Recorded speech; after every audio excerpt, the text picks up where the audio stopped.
Hello guys and welcome. Okay, really quickly I want to shout out my returning subscribers. Y'all are some real ones. 43 subscribers. Oh my god, I can't even imagine. Thank you guys so much for the support. For those who are new to the channel, my name is Faithful Lobby and I post videos every week on topics related to money, mindset, and business, and I share from a personal perspective and experience in order to open up the conversation. Okay, let me get into what we're going to talk about today. So this is the biggest elephant in the room. Okay, student loans. Yeah, I don't know about y'all, but when I look at my student loans every month, I'm like, you know what? This fans only page, this is not a bad idea, you know? It seems like it's working for other people. If I started fans only, would y'all watch? Okay, guys, let me get serious here. Of course not. Okay, so the question is to pay off student loans or not? It's a great question. Okay, so now before I dive into the answer for this, let's paint the picture of how is the student loans looking right now in the United States. Okay, so according to the Fed's website, when they released their financial stability report, which they only release twice a year, and this data is coming from November 2019, so last year, Q4 of last year. According to them, the student loan debt is over $1.6 trillion, guys. That's trillion with a T. That's crazy. Okay, now painting some more picture to this.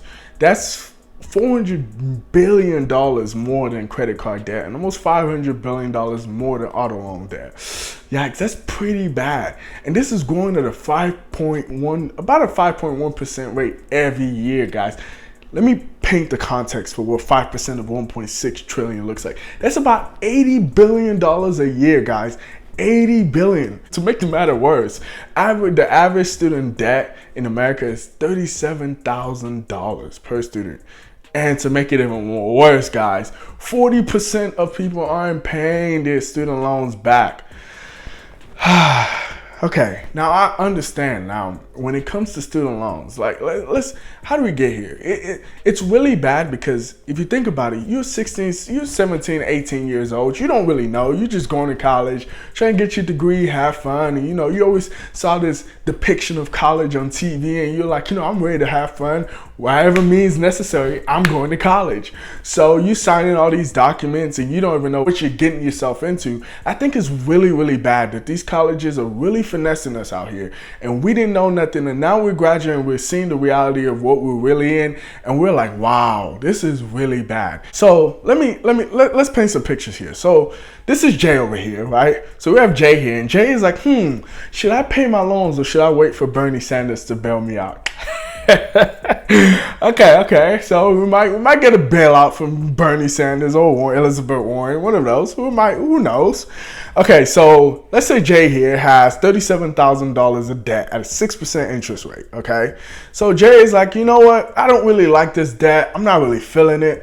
I want to pay this off in 10 years. And he's like, okay, for me to pay it off in 10 years, I need to pay $411 a month. Now, guys, that's a lot of money. This is hypothetical numbers, guys, because who's going to be paying $400 a month to student loans? Hey, some people do, so hey, serious no. Okay, so at the end of his 10-year cycle, he's going to pay $49,000 and $293. That's not bad. It's not bad, but let's say we have Jordan over here. And Jordan's like, yeah, I hear you, Faithful. Paying off debt, that's cool and all, but I like to leverage my money. I like to think of my money like soldiers to go capture other people and make more money. Okay, and Jordan's like, you know what I'm gonna do instead, Faithful? I'm gonna invest this money that I am going to be putting into student loans. I'm gonna take that $411 every month. I'm gonna open up a Vanguard account. I'm gonna buy VSACs, and let's say he averages 6% return every year on his money. Not bad. Okay, over the course of his 10 years. He makes about $65,000 and $65,007. Not bad. Very good returns. He pays his capital gains on that, which is about $15,000. He pays capital gains on the $15,000 gain that he had, and he's left with about $62,000 and $654. Not bad. He's not doing bad. But you got to think. He said screw off those loans, right?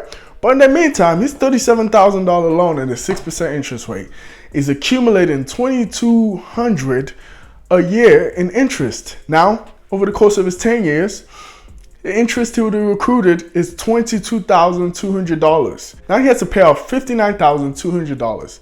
And he's like, hey, but I made $62,000 about or so. So I'm going to take the difference. And he's left with about $3,454. And he's like, hey, I made a good spread of my money. But not quite, because he actually cost him more investing that money. Because if he had paid it off here in his 10 years, it would have cost him about $10,000 less than it would have cost him investing his money. So this brings me to the question: should I save, should I invest, or should I pay off my debts? This is very important, guys, because in my opinion, I think first you need to get your emergency fund, because it doesn't matter if you invest or anything, because if anything happens, right, you would have to sell off you would have to liquidate all your assets for you to pay off whatever emergency occurred in your life at the time. But here's what I think: there's a balance between saving, paying off your debts, and also enjoying life, being a nice sociable millennial that wants to do millennial things and go out and be sociable. Now, I think first you have to understand your debt. What amount do I owe and at what interest rate? And how much in interest am I comfortable and willing to pay for this loan?